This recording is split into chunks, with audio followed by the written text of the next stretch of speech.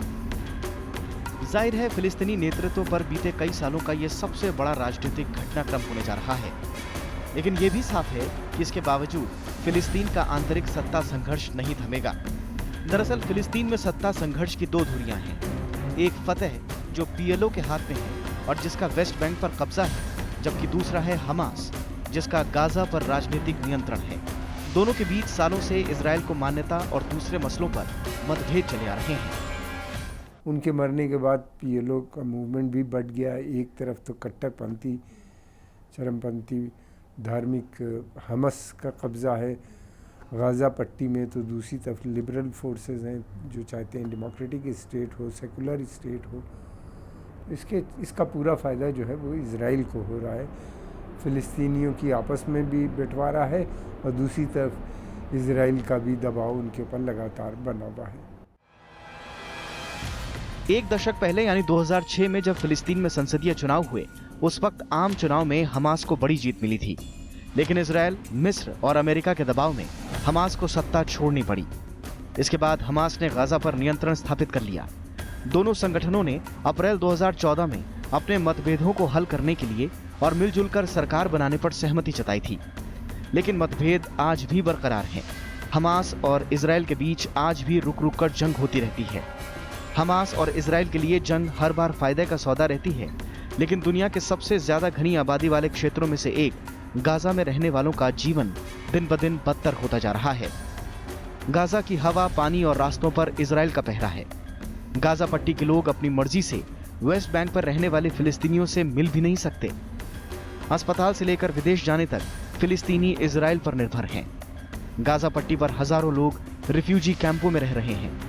फिलिस्तीनियों की इन परेशानियों से फतह और हमास दोनों वाकिफ हैं, लेकिन सालों से आपसी सत्ता संघर्ष के बीच आम लोगों की आवाज दबी हुई है, जबकि इसका फायदा इजराइल भरपूर उठाता रहा है। इसमें शक नहीं कि अगर हमास और फतह के बीच मतभेद न होते तो फिलिस्तीनी ज्यादा बेहतर हालात में होते, क्योंकि तब इजराइल इतनी आसानी से फिलिस्तीनियों को मजबूर नहीं कर पाता। लेकिन ऐसा नहीं हो सका। अप्रैल 2014 में महमूद अब्बास की फतह पार्टी और हमास के बीच हुए यूनिटी गवर्नमेंट एग्रीमेंट के तहत वेस्ट बैंक और गाजा पट्टी पर भविष्य में संयुक्त सरकार बनाई जानी है, लेकिन इजराइल इसका भरपूर विरोध करता रहा है।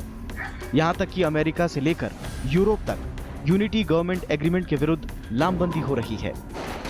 ये साफ है कि फिलिस्तीन समस्या की जड़ों में जितना इजराइल समाया हुआ है, उतना ही हमास और फतह का आपसी संघर्ष भी। जब तक हमास और फतह के बीच राजनीतिक सुलह नहीं हो जाती और इस सुलह को दूसरे देश मान्यता नहीं देते, तब तक फिलिस्तीनी अवाम दुश्वारियों से घिरी रहेगी। Bureau report, Rajya Sabha TV.